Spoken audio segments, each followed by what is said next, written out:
Good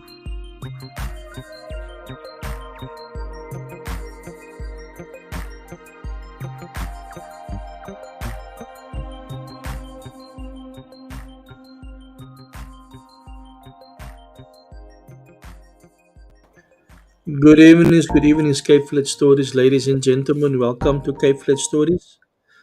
Hoop het gaan goed saam met julle. We had this topic at least once a month. We try to have it once a month, and we talk about the things happening in a community, but through a different perspective, different eyes, different views.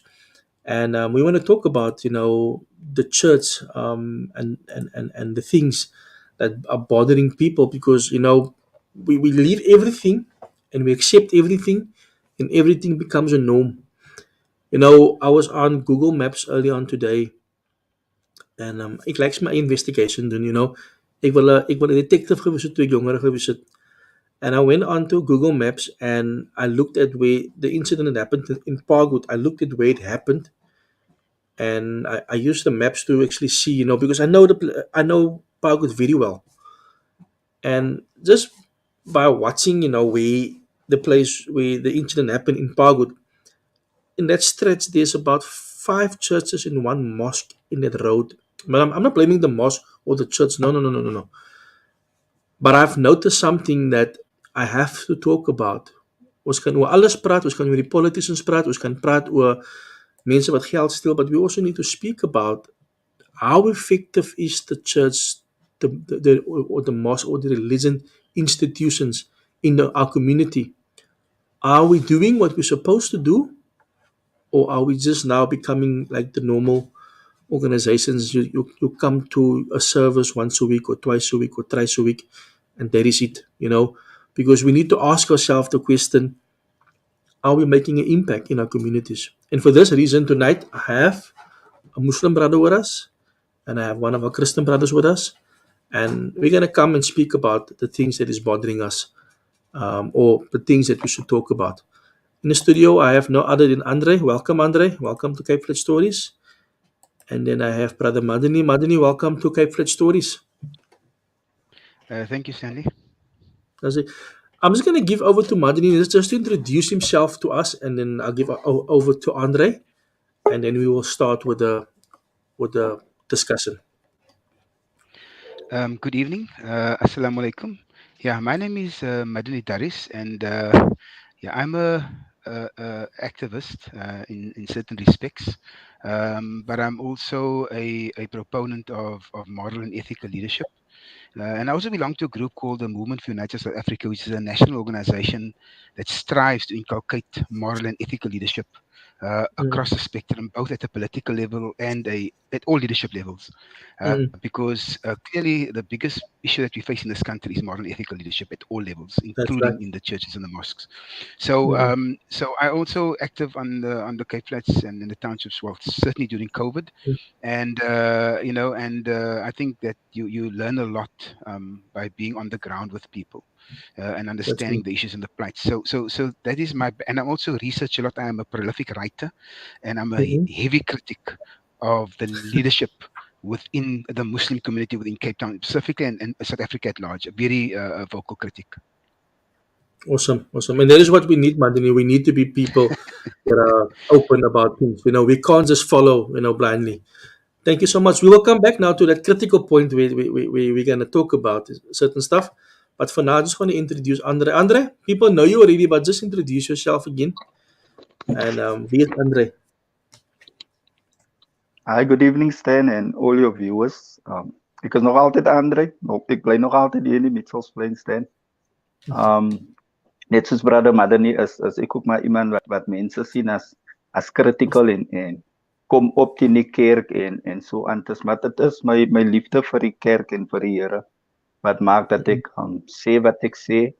En het laat ook vir my dink, man, hoekom sê leiers dit, man? Because ek is maar Andre, net brother in die kerk, but why are the leaders not saying anything? Because the abuse raak dit.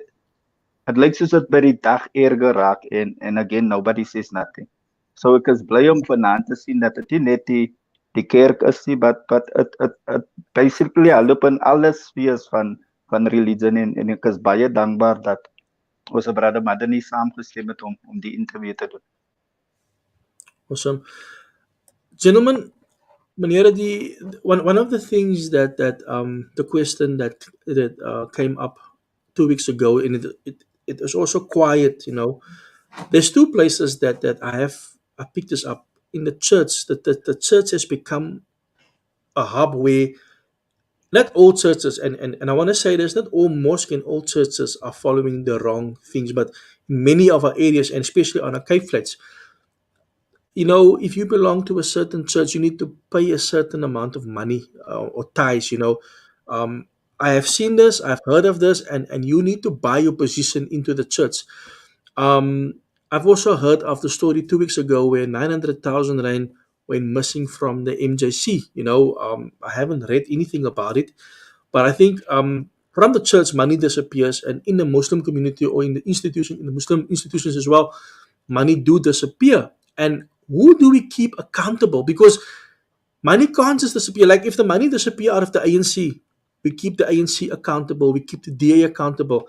But in this case, is there any organizations that we can say, okay, but you need to step in now here? Somebody above the MJC, somebody that also above the board of the normal church. I'm going to give over to Madani just to express to us and tell us more about that.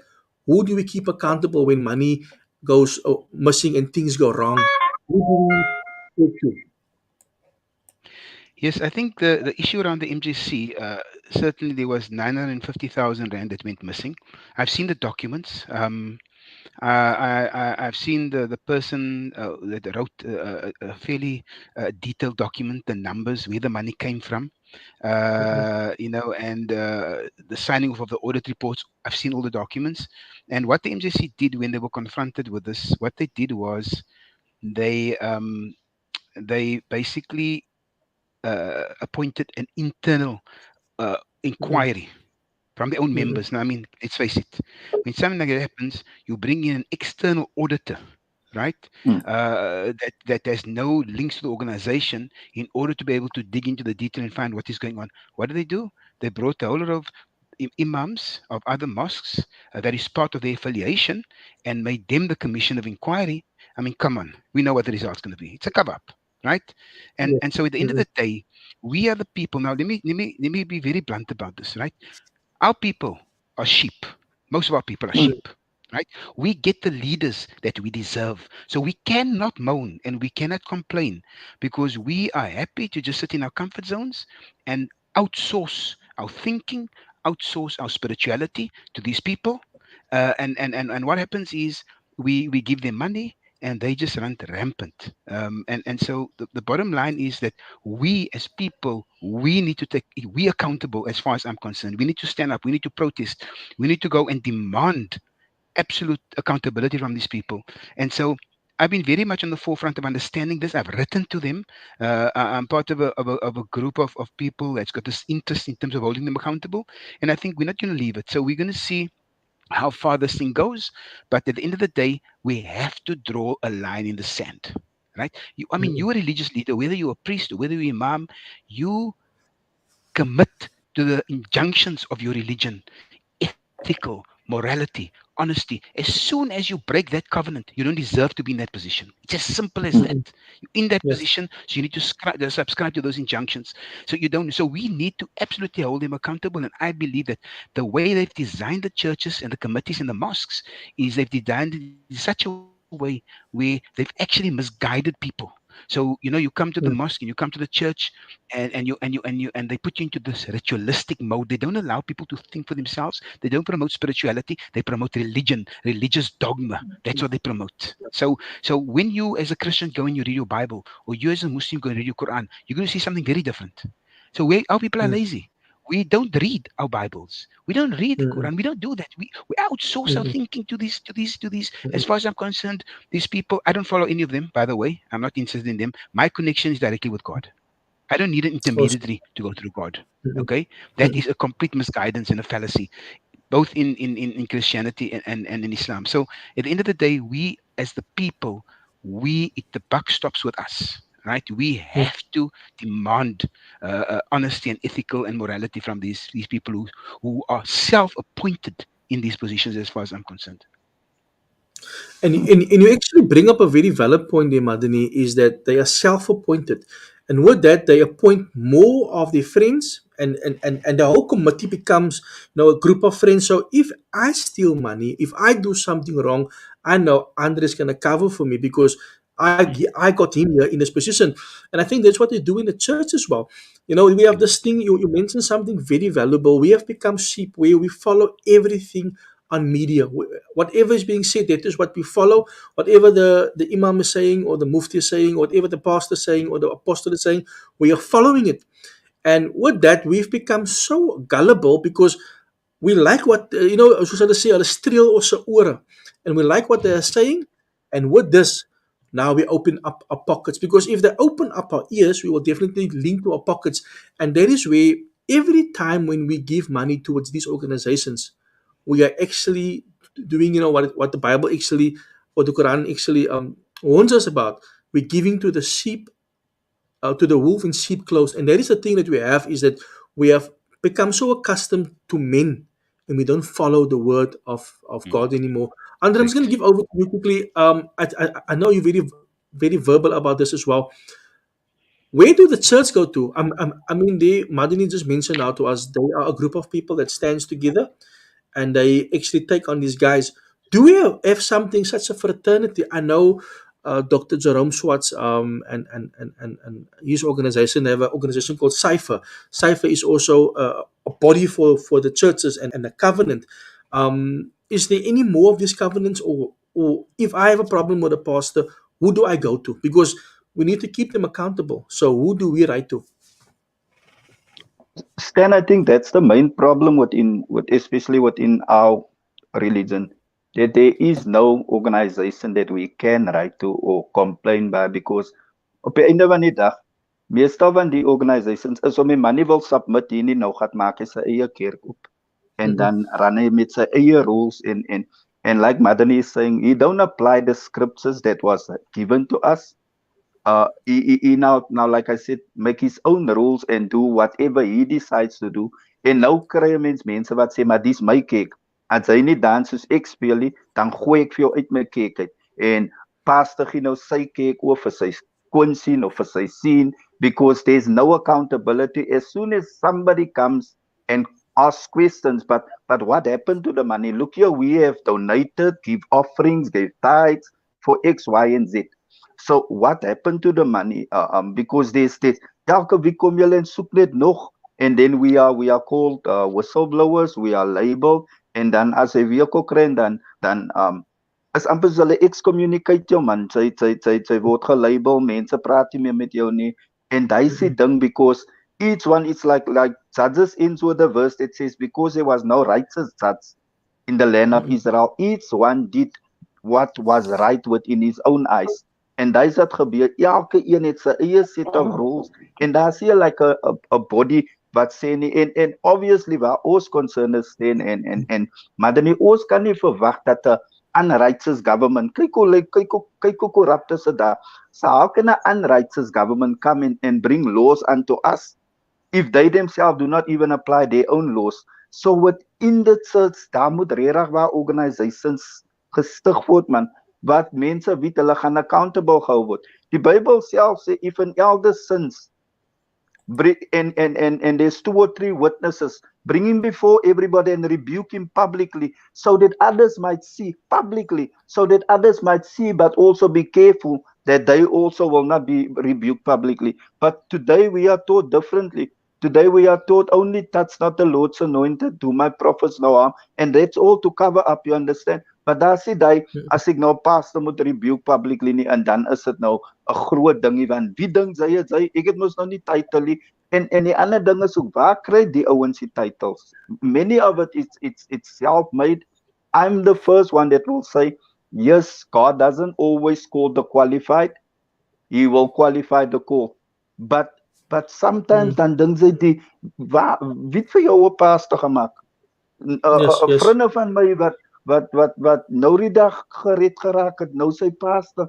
En is dit dat ek jaloes is, die Here ken my heart. I don't desire to become a pastor, but it's just that Mm-mm. wat what's your reader that they passed over about? Because many people want the benefits that comes with the title, but there's also lots of responsibilities that comes with it. And for some reason, they do not want to accept the responsibilities. They only want the benefits. So there's a fine line now that we are trading on.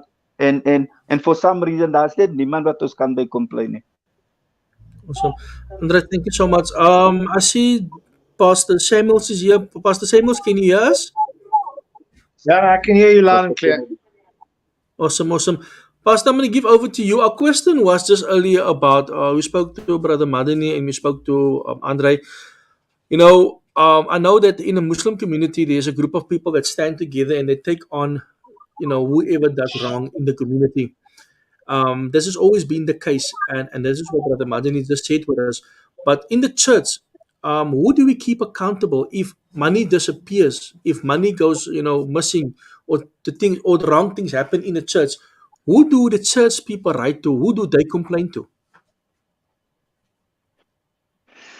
Yeah, good evening. The challenge we have in Christendom, obviously the structure of Christendom versus the structure of Islam, for example, are completely different in the sense that Islam is still very Arabic, whereas Christendom has a very big Euro Western centric, although it's rooted in Aramaic. The problem you have in Christendom is that you have organized institutions. For example, you have what is perceived to be the Roman Catholic Church, the Anglican Church, which is the Church of England, and then you've got the Lutheran Church, obviously from Germany, and then you have splinter groups like the Apostolic Faith Mission, Assemblies of God, the NGK, which is the Dutch Reformed Church. And then outside of that, in particular in Cape Town and in the non-white communities around South Africa, you have a lot of one-man churches. So they say one-man churches. And so because of that, that is where the problem with accountability comes in. Okay? And it's very hard to regulate them because they are one-man churches on their own, accountable to themselves. And so consequentially, they make laws as and when they like. Okay? And because they make laws as and when they like, they believe they are the church. But what they fail to understand is that the church, in terms of the word church, comes from a Greek, obviously derived out of a Greek word called ecclesia. And ecclesia means a body of believers. It doesn't mean it's a church as a denomination, or a church as an organization, or a church as an entity.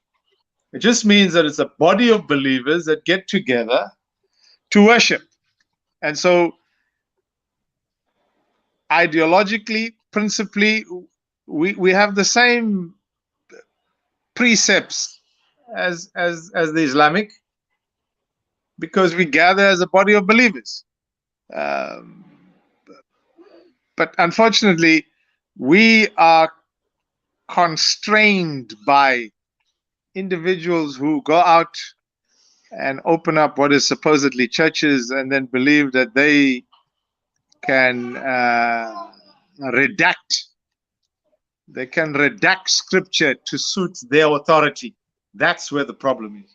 But I think you have that in some Muslim church, in some Muslim mosques or madrasas, because the imam is the final in terms of his teaching. So that's where the issue is. And I think it's to do with how individuals regulate themselves to determine how organizations should be run. That's where your problem is.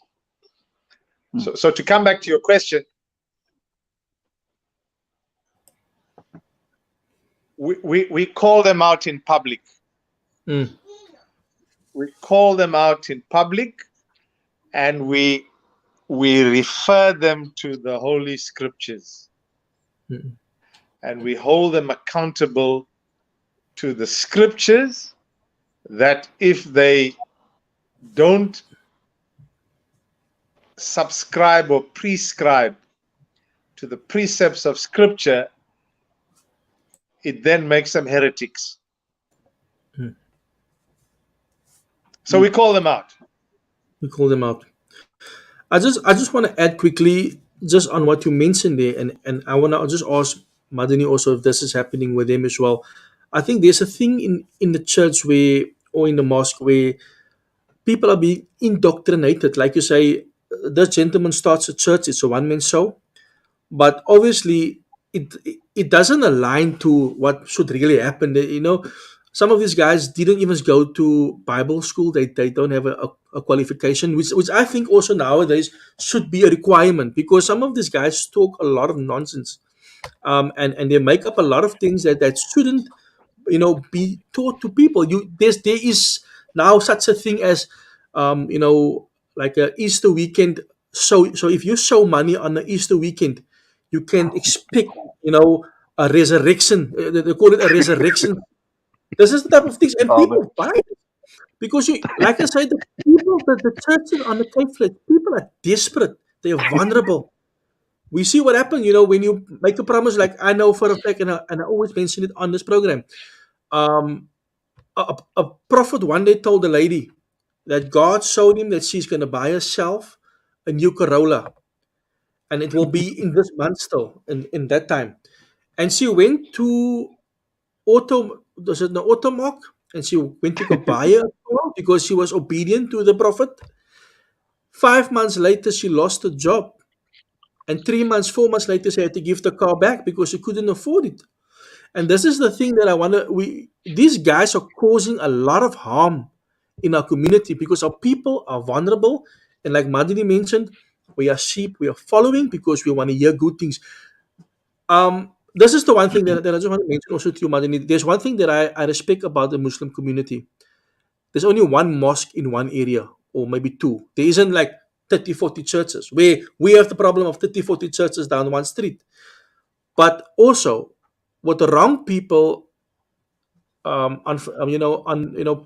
teaching people, that can also be a problem. So how do we warn people against these wolf in sheep clothing? It comes down to education. Now we have the same problem in Islam, right? You see, the thing is this, and I'm talking now as a Muslim, is that people are too lazy to study the scriptures. If they learn the scriptures, they will understand the truth. So when I look around me, 95% of the Muslims around me don't understand the Islam. It's as simple as that, right? They understand religion, they understand ritual, they understand dogma, because the saying goes that religion is the opium of the masses. They get high on it, right? And when you get high on something, it's like a drug.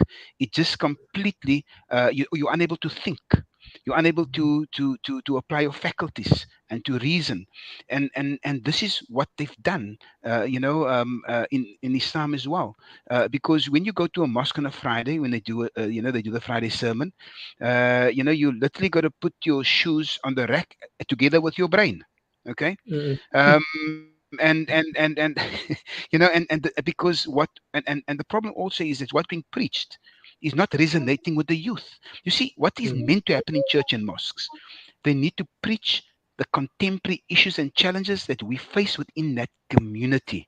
And Mm. solutions must be discussed and found within the framework Mm. of our faith and coming I up with agree. solutions. So they're not Mm. discussing that. So you go into this, and we have all these churches, all these mosques. As far as I'm concerned, half these mosques can be turned into shelters, right? Mm. I Sure. think it's just a waste of bloody money, right? Mm. Because we are not utilizing. We have got so much poverty we have got so much, not only poverty, but people are homeless. I mean, if you go into these areas and you see how people live, it's mm, shocking, right? yes.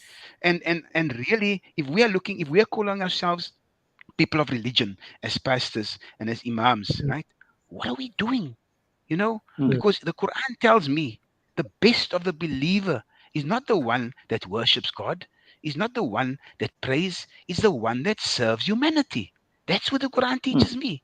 The best of the believer is those who serve community. And as far as I'm concerned, the purpose of life, part of our purpose of existence as human beings, is to serve each other. You need to make sure, first of all, your family is okay, your neighbors are okay, and then your broader mm, community is okay. But when you look at the amount of poverty, then you can understand why the hell, excuse my French, have you got these people? What, mm, they go, they are prima donnas. They stand on the pulpits and they stand on the members in the mosque and they preach. But yet we've got mm, so much poverty. If we had high ethical leadership, high moral leadership, if we really took care of each other, would we still have the amount of poverty, the amount of, yeah, the criminality that we face? And the thing is mm, that our biggest issue in this country is morality. Now, mm. if we have a moral issue, an ethical issue, then the churches and the mosque have failed us completely. Then this leadership, in terms of religious leadership, have completely failed the communities. They have failed this country because they are supposed to inculcate the moral and ethical leadership that the deficit that we have in this country as far as that is concerned. And you touch Oh, on a very important point here now, Madani. A lot of these religious leaders are also opening the church to politics. They are opening the mm, church or the mosque to politics, so we bring politics into the mosque. Into the church. There's not a problem. It's not a problem. But in some cases, we're selling our people's votes without educating our people. I think one of the things that I feel, like you mentioned, we can fight poverty if we have if the mosque have bursaries available for our youngsters. If the mm, mosque make things like after school programs available in the dangerous areas for our youngsters in that beautiful buildings, then we will fight the social ills and social workers. We have social workers available to work with these kids, Mm. and we can fight the pandemic of social ills. But the church and the mosque is not really looking at these problems in the communities. They're just leaving it because it is now becoming a problem where everybody needs to sort himself out. You have these beautiful buildings, and yet you have a man sleeping tonight on the street opposite that church building, that don't have a place to sleep. Some of them don't. Some of these people don't, want to come right. But also, there's those people that want to live right. So it's our duty as humanitarians to help these people. So I don't know how you feel about that. Is the church doing enough to help our communities in sense of bursaries, investing into our young people? The biggest problem that we face in this country is youth unemployment. The biggest problem we face is drugs. The biggest problem we face on the township is gangsterism. And at the end of the day, if we have these churches and we have these mosques, they are supposed to play a fundamental role in developing our communities. And if we look, for example, at the amount of donations and contributions that goes into a mosque or into a church, what is Mm, being done with that money? Are they putting mm, that money back into the community in the form of, as an example, bursaries, in terms of being able to provide training? Or how about setting up a little computer academy inside the church, inside an area of the church? Give some free computer training. There are people that are IT professionals that will be prepared to come and train people for free, as part of a yeah, service to humanity. Why aren't they mhm, doing these things? We are not being innovative enough to address the issues. And for me, at the end of the day, when I go, when I go into the communities and I see the suffering, it's very difficult for me to reconcile the privilege that a lot of people live with, and that I'm blessed. I live in a privileged area. I'm an IT professional by trade. I'm a consultant, and I'm a business person. We mhm, have our ups and our downs, but I regard myself as privileged. So when I go out mm, into mm, communities and I do what I can do, when I come home, I have to kiss the ground as far as I'm concerned, and it keeps me mhm, grounded because I yeah, certainly believe that some of us are very, very, very privileged, but it is mm, our duty and our purpose in this life to open up our resources to others, to give others. That is our purpose, because there's nothing more meaningful than giving and serving. And when you go out and you see the poverty, it just breaks you down, and you really become anti-system. You really do. And for me, even going onto mosque on a Friday has become an effort. I'll be very honest with you. It's become an effort because Mm-mm. I just don't feel connected. I don't feel that these institutions are connected with the communities. I don't feel that Mm. these institutions are doing enough to build and to serve these communities. Yes, they give out food, but you know what? Food, you know, teach a man to fish and you feed him for Mm. mm, life. Okay, That's that right. has to be our approach. Now, I'm also Mm-mm. involved with an organization called the Center for Humanity, and I go out sometimes with them, and there's like lots of feeding kitchens all over the townships and the Cape Flats and in some of the smaller towns, Mm. and most of their kitchens are Muslim kitchens. And so you go into, and there are pearls, there are green shoots. Trust me, there are fantastic people doing Mm-mm. fantastic work on the Mm-mm. ground.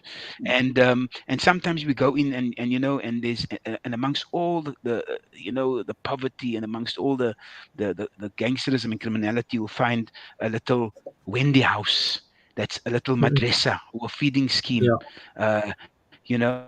and and the and the kids will come to you, and these kids got absolutely nothing, right? They bare feet, the snot is running, but that 5-year-old wants to carry that bag of potatoes. For him, that's a highlight of his Mm. day. Or he comes and That's he'll right. hug you, and when you look at these people, this kid's got nothing, and then you think, what future does it hold? And yes, you can say, you know what? It is the condition of the people, but you cannot accept. Housing is a human right. Food is a Mm. human right. Healthcare is a human right. These are Mm-mm. all human rights. But we know what? Mm-mm. All these human rights have become unachievable and unattainable and expensive to the majority of people. Does that make sense? Mm. Okay? It does not make sense. So the system in Yeah. itself has to be broken down. So, as far as I'm concerned, religion is nothing but a drug for the masses. I Mm-mm. believe that our churches and our mosques and our imams and our pastors are not doing way enough, and half these mosques and churches must be turned Mm. into either training centers or into shelters for the poor, because Mm. it's a waste of money. That's as far as I'm concerned. It's serving an elite, because poor people don't go find refuge in a mosque or a church. Mm-mm. Poor people don't, you That's don't right. find poor people. You find their privilege. Go there, to atone for their privilege, and Yeah. for having so much and not giving to others, I suppose. Sorry, I'm just being Yeah. facetious. Thank you, Andre. What is your point on this? And then I'll give over to our pastor. Stan, I agree 100% with that Brother Madani is saying. Um, if we look at it, and we spoke about this the last time, how many pastors that has churches within areas like Mitchell's Plain still reside within that areas? You understand? So it's like most of them, they come from the suburbs areas, and they come here, but the amount of people that's here within Mitchell's Plain, man, daai is hoekom hulle kom, because it's the klein man wat vir hulle feed, man. And it saddens me, like Brother Madani is saying, the fact that the churches is closed 5 days of the week. On a Sunday it's open, and on a Tuesday evening or a Wednesday evening for prayer meeting. But the rest of the week it's absolutely like a elephant in the room, not used for anything. And yet there's people maybe 50 meters away from the church sleeping under Mm-mm. a cardbox. You understand? And these are the kind Mm. of things that needs to be brought to light more, because That's right. if the first two commandments is love the Lord your God with all your heart, soul, and strength, and the second one is love your neighbor as yourself. The story of the Good Samaritan is a good example to us, because who was his neighbor? You understand? Because everybody passed him by until the Samaritan came and helped him out. So Mm. so again, the churches is there, and hier in die pad wat ek bly af in die een pad is ook about fee, but Mm. the community is still struggling, man. Here in Mitchell's Plain kry die mense so maar, it's like on a Tuesday there's a food kitchen here, on a Wednesday it's one day, and we're not helping the people. In many cases it's almost like we helping them with their wrongs, because hulle weet môre kan ons daar kos kry, daar kos kry, daar kos kry, but they Mm. don't do anything to like Madani is saying, to help them, teach them to fish. You understand? Yeah, yeah. Pastor Samuel, I'm giving over to you. Yeah, thanks. I listened to the brother Darius, and allow me just to make a few comments on some of the observations. Firstly, I accept that there are challenges in Christendom regarding the individuality and the unregulated aspects of certain perceived of certain churches. That's the one thing. But secondly, let me just say, churches are not the responsibility as a state. Okay. This government has failed, and that is why you have situations on the Cape Flats, around South Africa, of unemployment, joblessness, poverty, economic subjugation. It has nothing to do with the church. Pastors are called to preach the gospel of Jesus Christ and to reconcile man to God. Okay. That is the duty of a pastor. Pastor's duty is not to have soup kitchens. His duty is to preach and teach and to encourage. Yes, there is an aspect of helping the poor, but by and large, that is a responsibility of the government. We pay taxes. And the problem we have in South Africa, and everybody is skirting around that issue and focusing on where we exclaim or use the exclamation where it's called religions. Nothing to do with religion. The issue is a political system which has caused our people to be in poverty. It's as simple as that. I agree, however, that the challenge of individual churches where they're unregulated, they do what they like, they take people's money, they pocket it, they sit in restaurants, they drive fancy cars, they wear expensive jewelry, expensive clothing, they go on holiday, they spend time on airplanes. That I accept. But the bottom line, I'm saying, we cannot intertwine that with the responsibility of the state. The state is responsible for housing, upkeep of people, roads, good education, and so forth and so forth. And that's what I want to say is a clear distinction. But let me also say, in Islam is no different, and I'm not attacking that, I'm just giving that as a reference. Christendom is split multiple ways, but likewise is Islam. I mean, we know in the world today you have Iran and Iraq, which are Shiites, and you have the balance of the world, which are Sunnis. We don't have a problem with that because that's an internal issue that they must solve amongst themselves. Likewise, allow us to deal with issues relating to Christendom. We will deal with those issues, and we call them out in public. But if humans, ordinary folk, allow themselves to be gullible, follow every Tom, Dick, and Harry, then the blind lead the blind. And we can't be held responsible for that. But while that happens, and it happens even amongst the Sikhs, it happens in Buddhism, it happens, you can go to India, it happens all over the world. It happens in the Baha'i faith. There's no faith where it doesn't happen. Because every imam, every pastor, every mulana, every evangelist, they all, I mean, I just heard something now where people say there's a thing called prophets. We don't have prophets in Christendom. ended when the Bible when the Bible closed. Right? So all these titles and major prophet and so forth. So they're not biblical. It's people who are grabbing to proclaim themselves as to be more superior than others. Yes. That's what the issue. I'd like to stop Pastor there. Kennedy, I just have a question for you. Look, yes, we know the state has failed us. That we can't deny, locally and nationally. And we can't really expect the state now at this moment to step in for us and to help us. We are gonna have to find a system where we're gonna have to help our people ourselves. This is where we reach out as pastors, as leaders, as apostles.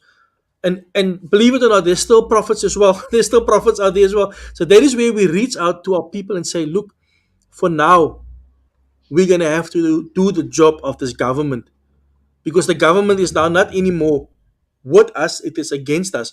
Isn't this where we now implement this model and say, churches, let's take action and let's do what a government is supposed to do? Not really, with respect, and I'll tell you why. Mm. We are governed in a secular world. We are not living in a theocracy. We're living in a democracy. Mm-mm. Democracy, meaning demos kratos, comes from two Greek words, which is power to the people. They tax our people. We are governed by a secular constitution. Now, the only way we can resolve this type of issue, and one of the things I must say, we're not living in a Saudi type scenario of reconstructionism where there's only one religion, right? We're living in a multi-democracy where there's multiple religions or atheism. So there are many people who don't believe in God. We have to hold the government accountable. And how do you hold them accountable? You hold them accountable that when it comes to the cycle of elections, if they don't deliver, you remove them. But it's not the responsibility of pastors to be running around feeding people. Their job is to get people to behave in accordance with the Holy Scriptures, whether it's Islam or whether it's Christianity. That is the responsible of those, whether they're mulanas. But let me re-emphasize again, we don't have prophets. Yes, we do. All prophets. But we don't have prophets. Awesome. Madini, do you have a question? Do you have a answer to your question there? No, I think I listen to Pastor Kennedy, and I respect the position, and he's right, within the system that we currently find ourselves in, which is democracy. Now, as far as I'm concerned, democracy is a system for the privileged. You see, there's a simple benchmark, right? If you have a system, but 80% of your people in the system is poor, what does it tell you? The system doesn't work. The system serves the privilege. Now, what happens is, you see, you can make all these academic arguments, but at the end of the day, you go into university and you are taught the system. You are put into a nice box. You are conditioned. Your brain is switched into a certain gear for you to become a good perpetuator of the system, right? But if we just look around us and we see the poverty, we see the criminality, and we see the gangsterism, and we see the drugs, then we can ask ourselves, does that system work? If you look internationally and you see a country like the US, right, that can enforce its hegemony across the world through an economic system, in terms of the dollar as a reserve currency, in terms of the petrodollar, in terms of international standards as far as monetary systems are concerned, right? Does the system work? The democracy is a system for the privileged. Democracy is not a system for the people. We need to accept that, because today we don't have democracy. We have a semblance of democracy, but we certainly don't have democracy. And I want to come back to Islam, right? As a Muslim, now I read my Quran. Okay, I don't follow any of an imam or a Maulana or any one of them. My connection is directly with God, and God's divine words is contained in the Quran. So in the Quran, there is no differentiation. You see, politics is part of religion. It can never be separate. It can't. It's been designed in that particular way, okay, to be able to subjugate the people. You have to bring politics into religion. You cannot separate the two. If I look at the MJC, every year during the month of fast, they invite the president to come and break fast with them, right? Now, for me, I've never. Have you ever heard? And I'm talking about the MJC. I'm talking about the Islamic leadership, right? Have you ever heard them criticize his government? As far as I'm concerned, they're hypocrites. It's as simple as that. Mm, Because we have a government that is inherently criminal and corrupt. This government will never change. They needs to be get rid of. It's as simple as that. They will never change. Right? The ANC mm, will never self-correct. We need to get them out of power. It's as simple as that. Now, have you heard these religious leaders that get invited to these government functions? You ever heard them criticize this? Then what they say is they don't get involved in politics. Yet the Quran clearly shows that you cannot take politics out of religion, especially as far as Islam is concerned. It's one and the same thing. And it's been designed within the contemporary world to divide people. Religion is the opium of the masses, and the politicians do what they want to do. And the leadership of religion and politicians, they conquer right there on the top, and they develop the mm, system of privilege. And it's as simple as that. And we as the people, we need an arrow spring in this country. We need to stand up and we need to rid ourselves of the system that is subjugating and oppressing the people. And I'm not a socialist. I don't believe what the system is, but I've written about this. I've written to the papers, and I've said we don't need a parliament. We don't need a government. What we need is we need a benevolent dictatorship. That's what we need in this country, because we have a parliament. It's a waste of time. Right? We need a mm, benevolent dictatorship. If we look at Singapore, Singapore had a benevolent dictatorship. Look how they've developed and look how they've grown. The current system, which is something like democracy that's been imposed on us from colonialism, does not work for this country. We implemented a constitution that was one of the best in the world on a country in terms of its population that was never ready for the constitution that we have. They were nowhere near ready for this constitution. So it doesn't work for us. During COVID, I helped people. There were so many people in Mitchell's Plain and the Cape Flats whose water was disconnected in COVID, right? I mean, I engaged with a pensioner, a couple, and I actually put their story in the press and in the newspaper on social media, and I created so much pressure. The councillor was forced to. Here we go, the councillors, same thing, right? They don't do their mm, job, okay? They're not mm, there to serve the people. They're just there to line their pockets. So the councillor was forced, because I was in the newspaper, the councillor was forced to go visit them. And here was an elderly couple. Their water was off for more than a year. They belonged to the church down the road. The church community was giving them water, right? But the water was off. Their clothes were going old. They did give half their clothes away because they couldn't wash the clothes. It is so sad when you see what is happening. And then you're going to Tafelsig, and one whole road in Tafelsig, you'll find the water's off, and people got bills, rates bills of 50, 60,000 rand. Sometimes more. The bills is worth more than what the houses are worth. Then you got to ask mm, yourself, is this the system? You understand? So, mm, I'm not interested in academic arguments, not at all. I'm not interested in academic arguments. I've worked in university. I know academia work. It's a simple benchmark. Look at the poverty, look at the criminality, and then you tell me that democracy is a system for us. So the church and Islam and the mosque, you cannot separate it from the politics of the country. mm.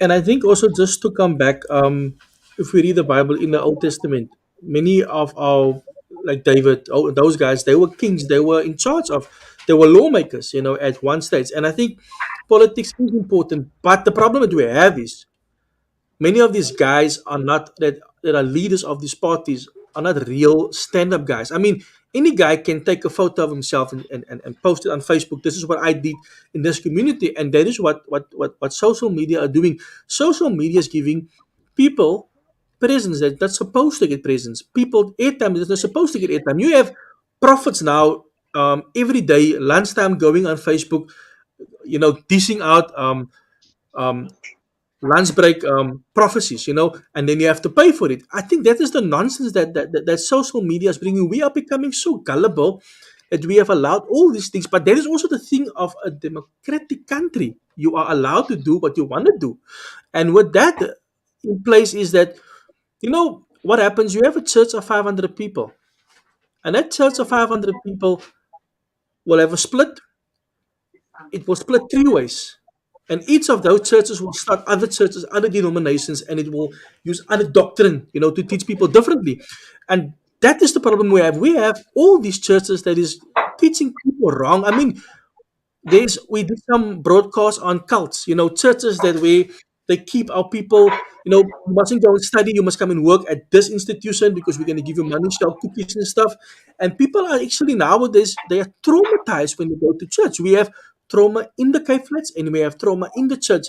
And I don't foresee things changing now immediately. And that is my opinion. No political party is going to change this country in the next 5 years. Things are only going to change within time, but I feel this is where the church needs to take its place and the church needs to lead our people. Who do we vote for? Because voting is education that we need to teach our people. Pastor, over to you. You wanted to say something? Yeah, I think I just wanted to just not make a correction, but just make an exclamation.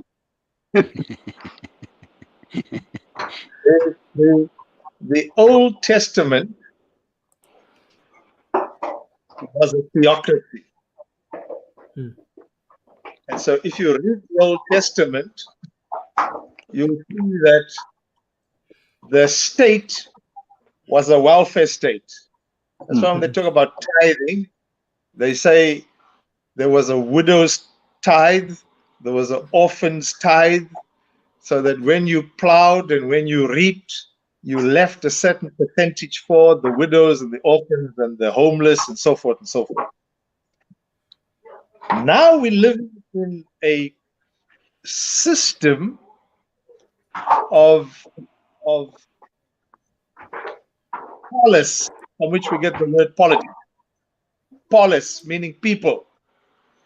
And we're never going to agree on everything. That's why church is split. That's why Islam is split 7 ways or 8 ways. That's why Christianity is split probably 1,000 ways. That's why Hinduism is split into Buddhism. Everybody has a nirvana. We even have nirvanas in Christendom, where we now have false prophets and apostles. Those things don't exist scripturally. The issue comes back to, and I think somebody said that the gentleman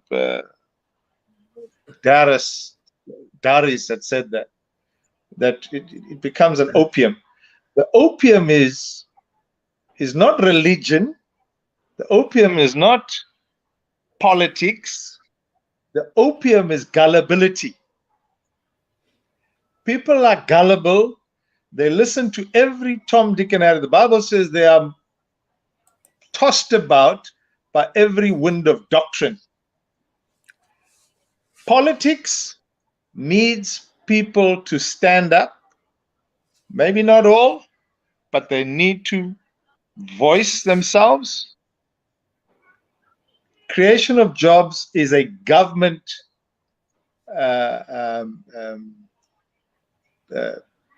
requisition. It's not a church requisition. Okay? Homeless and the poor and the widows and the orphans is a government requisition or requirement. Okay? That's their job. Churches do help their own congregation. And then they go out and help other congregations, because charity begins at home as well. So I'm saying, for us, Mitchell's Plain, Tafelsig, Ocean View, Eerste Rivier, Kales River, whatever you want to call it, Newlands East, Wentworth, Ennerdale, Galvindale, throughout the country, it needs leadership. And our country is not ready. With due respect to my brother has made a statement, we're not ready for a benevolent dictatorship. Why? Because we don't have the temperament, and most of our people don't. They come from a system of apartheid which was brutal and oppressive. We need a system where people enable themselves to express themselves so that they vote freely. but people don't want to vote. And because people don't want to vote, they get what they don't want to vote for. Mm. That's the situation. Pastor, can I just come in there? You have mentioned it's the government's job to create jobs, right? Now the government can't create jobs, and that is where I'm going to differ with you, because government must invest money in you, in Andre, in me, that have businesses, so that we can have more people employed under our in our companies. Government has never created jobs in the past. It shouldn't be like that. The system should be where we, as the people, small businesses, create jobs, and but the government must make the funding available. So that is where our president is also lying. Our president is saying we will create 30,000 jobs, but they can't create the jobs because they steal the money. However, if you take 600 people and you invest in their businesses, and those people grow with 100 people in their businesses, you have a couple of thousands of people that have jobs. So they can invest money. But I think this is where the church need to. There's a pastor, and I'm a doctor. I will have him on here one day. He's got quite a few businesses. I met with him over the weekend. He's got quite a few businesses. He teaches his people in the church to be business minded. And I think that is where we need to have leadership that can transfer skills, leadership that can show people how to start businesses, because government can make university, can build more universities, they can make funding available, but the job creation, that is where me, you, and Andre and Brother Darius come in. So I don't know how you feel about that, but I'll give it over to Brother Darius and then I'll come back to Pastor. Okay, let me give it over to Andre first, and then I'll come back to Pastor. We can go on there again. Andre, you on mute? I stand. It voelt soos ek vanaand in 'n political battle is hierso. But it's good. It's educational. It is really fantastic. Ek het net vroeër gehoor man iemand noem van die feit dat die Muslims doen niks as hulle verkeerd sien. Hulle allow invite die president en hy en kom wanneer hulle 'n fast break en so iets, en dis die punt dat ek ook wil fokus. Kyk wat met John gebeur, né? When John saw Herod with another man's wife, his brother's wife in fact, he said, kyk, hy sê jou vrou nie. Nou in die kerk vandag gaan sien ons die dinge gebeur man. Sien ons praat ons kerk dinge. So wanneer die dinge in die kerk gebeur en dan is ons ook doodstil. Net soos ons stil was toe Zuma's klomp vrouens wat nou gaan ons sê okay, met hulle is dit 'n cultural thing, with them it's culture, because as a Zulu maybe you are allowed to have X amount of wives, but within the confinements of the church, waar die Bible my leer, look here, a bishop is supposed to be a blameless man, the husband of one wife. He should be temperate, sober-minded, of good behavior, hospitable, able to teach, and not giving in to wine, not violent, and then not greedy. Almal daai dinge wat die Bybel van praat, die qualifications of an elder of a bishop of 'n overseer. Daai is dan nie goed wat ons verbykyk nou. Die ouens is op sy derde vrou, maar hy lê 'n kerk. You understand? Die ouens besig met die worship team in die kerk. Maar niemand sê niks because ons kan nie praat nie. So dis die tipe dinge soos jy weet wat my hart aanraak, because when the oppressed becomes the previously oppressed becomes the oppressor, that is wat vir my die kwaadste maak. Previously disadvantaged people, now trek ons op Bishop's Court toe en die Here seën ons, maar dan kyk ons af op mense wat in Mitchellsplein bly. Ek is baie lief vir Mitchellsplein. Vir die mense in Mitchellsplein, as ek 'n opportunity moet kry om uit te trek, ek dink ek sal dit doen nie, because of ek sien baie mense vergiet waarvandaan af hulle kom. So dis net my ding, wanneer dit kom by die kerk en die leiers in die kerk, dat ons nie moet double standards set nie. Jesus homself sê dat vir die sondaars, he welcomes them and he loves them. But when it comes to the hypocrites, he calls them brother vipers, blind misleading the blind. Hy wat Pastor Sam vroeër gesê het. Daar's net 'n guide. You understand? En omdat niemand niks sê nie, dink hulle dit is reg man. En dis hoekom dit vir my so aan my hart se snare trek, because nobody is accountable to nobody. My laaste ding wat ek wil noem, Reverend Zoon, and you know what she fights for. Ek was saam met haar by die hof laas maand gewees. And it amazed me that none, not even one church leader came to stand with her. You understand? Because it seems as if she's taking on the church. But these injustices are happening within the church. In the church. And nobody does nothing. When Reverend June started and writing a thing, um, she found out it isn't only happening within the Anglican church or the Catholic church or the Congregational church. No, it's a matter that happened across all churches. You can ask her, even one guy phoned her from a mosque and say, hey, it's happened within the mosque too. So again, where are the church people to support these kind of women? Last week was an overpark of to say, okay, man, you understand? And these are the kind of things. That is why I've basically committed myself to stand with Reverend Zune and organizations like her to say, look here, man, enough is enough. Even though I'm in the church, but I'm gonna speak out from the inside to say, look here, we can't keep quiet, man. You understand? Mm-mm. Mr. Darius, over to you, sir. We're just gonna wrap up now. There is quite a few comments coming in, and I just want to hear your opinion, Mr. Darius, about no, I'm past this thing, and maybe we can get a bit of a solution here on on the Yeah, education part of people. I just want to say I saw one comment, a gentleman saying I'm expressing my own views and I don't represent Muslims, right? And yes, I am representing certain views, but those views are rooted in the understanding of my faith, first of all, right?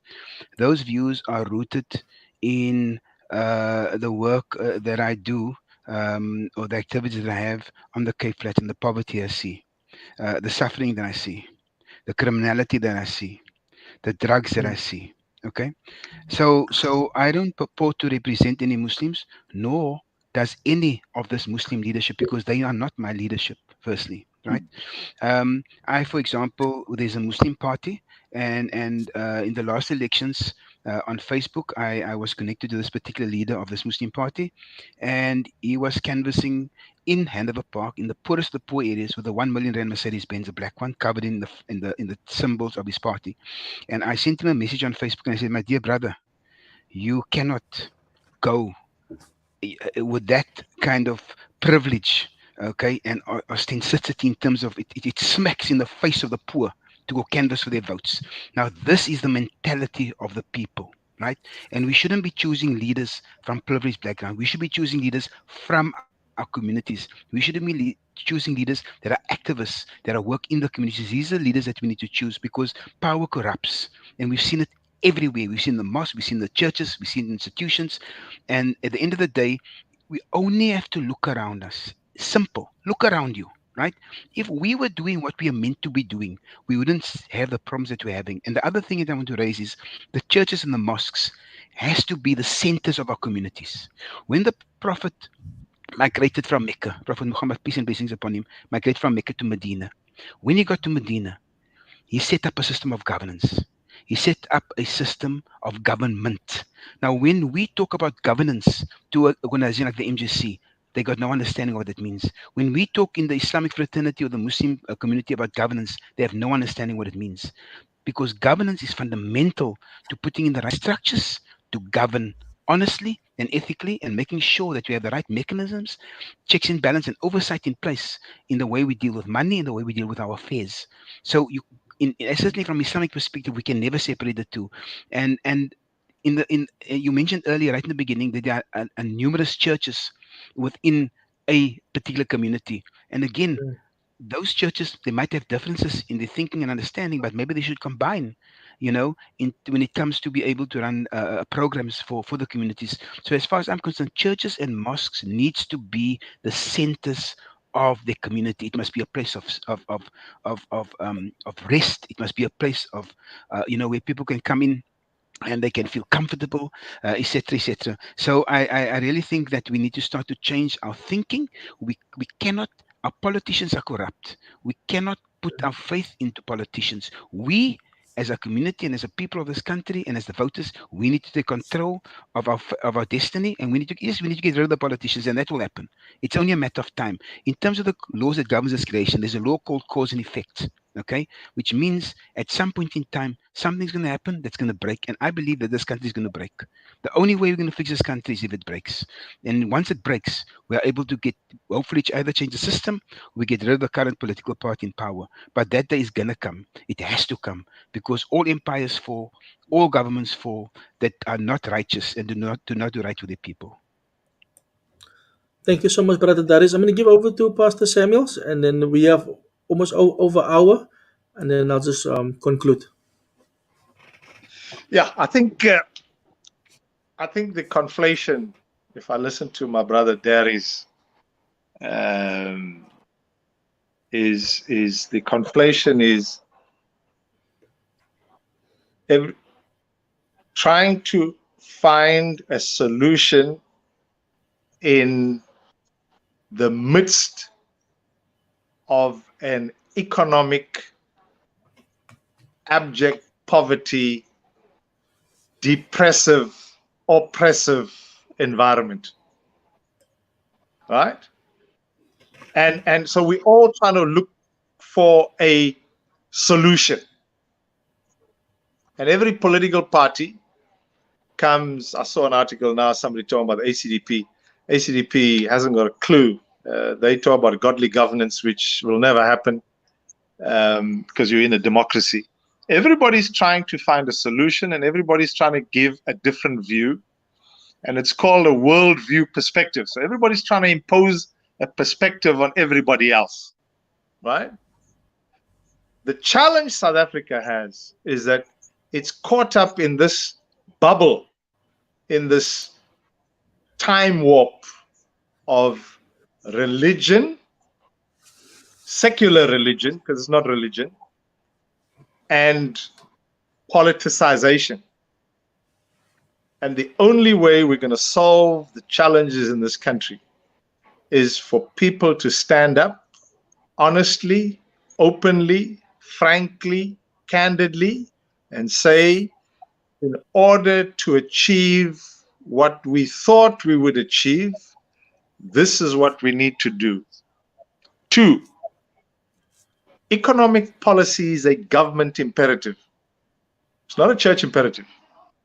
I agree with the host when he said that, yes, we must create small jobs, but direct or foreign direct investment enables jobs. Coca-Cola is an international company. Pepsi-Cola, Lay's, Fritos, Microsoft, Amazon. These are all international companies. They make billions and billions and billions of dollars that they take out of this country, right? There needs to be laws that are enabled, regulated, that it becomes more a social wealth tax, so that it's able to take money and plow it back. But the problem we have is corruption. And the only way we deal with corrupt people, and we have corrupt pastors, corrupt mullanas, corrupt imams. Muslims also have the same problem with women, no different to Christian pastors. This is a problem with all of mankind, so it's not restricted to denominations. Our solution is uniting, getting together, finding a solution. The solution is not the Democratic Alliance, it's not the ANC, it's not a political party, it's definitely not the ACDP. Our solution is unity. And how we do that, we need to, and I encourage this platform, continue talking, continue encouraging, continue getting people to participate, because somewhere along the line, we're going to find a solution. And that solution is what's going to enable our people to get to that destiny where everybody espouses, because there's no other solution. And the last solution, and the only solution, whether we Islam, whether we Hindu, whether we Sikh, whether we Buddhist, whether we Baha'i, whether we ancestral worship, our solution is to believe in God. And that's the only solution we have. Thank you so much, Pastor. I'm going to give over to Andre, and then I'll conclude. Thank you so much, Pastor, for that information and that Did you say it with us, Andre?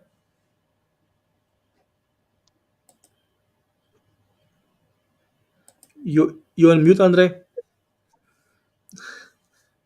Mute. I stand there. I read one of the comments now when a person also mentioned, I'm always going back to the pastors and stuff. We said, how can you give your last money, even go and make loans, and then the pastor lives lavishly? Now, that in itself, and it's something that will never make sense. And that is why we're talking every time about these kind of things.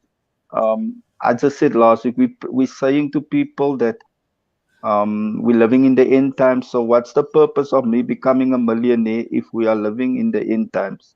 What am I gonna do with R1 million if my neighbor is hungry? What's the purpose if I've got all that money in my account and he's a man wat sick honger rondloop, you understand?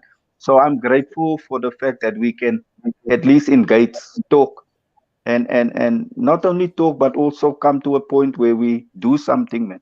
And I'm grateful for the fact that die Here gebruik nog steeds ten ordinary Mm, mense, man.